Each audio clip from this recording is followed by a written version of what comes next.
Hello, নমস্কার। অঙ্কিতানি cooking with ব্লগে আপনাদের সবাইকে স্বাগতম। আশা করি সবাই ভালো আছেন। তো আজকে আমি এখানে পাবদা মাছ নিয়েছি। আজকে আমি রান্না করব পাবদা মাছের আদা জিরে দিয়ে ঝোল। তো আমি মাছগুলো কেটে ধুয়ে পরিষ্কার করে নিয়েছি। এখন তাতে লবণ এবং সামান্য পরিমাণ হলুদ গুঁড়ো দিয়ে মেখে এগুলো আমি ভেজে নেব।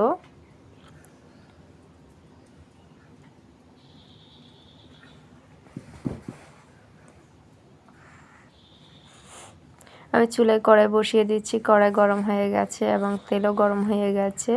তো আমি মাছগুলো এক এক করে ভেজে নেব।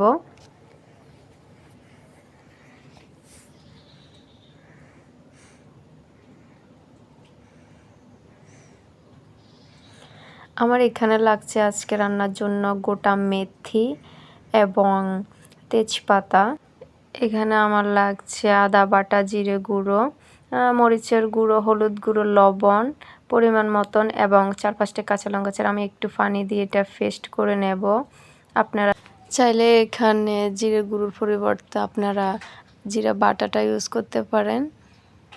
বাটা দিলে আরও বেশি ভালো হয়। এখন ওই তেলে আমি গোটা মেথিগুলো দিয়ে দিব। মেথিগুলো লাল হয়ে গেলে আমি এগুলো তুলে ফেলে দেব। এখানে দিয়ে দিলাম গোটা তেজপাতা। এখন দিয়ে দেব পেস্টটা, মশলার পেস্টটা দিয়ে দেব।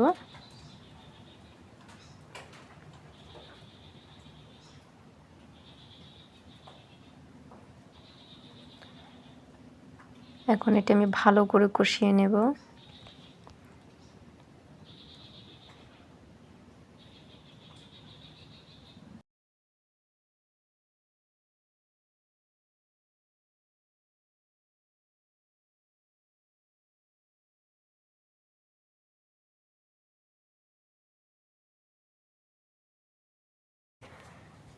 আমি ভালো করে কষিয়ে নিচ্ছি মশলাটা।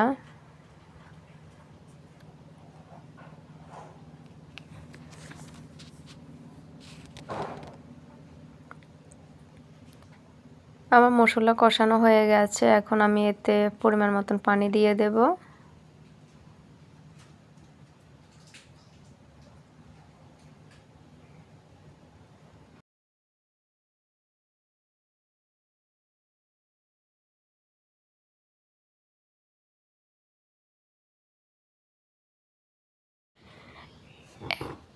এখন আমি মাছগুলো দিয়ে দেব, দিয়ে ঢাকনা দিয়ে ঢেকে দেব।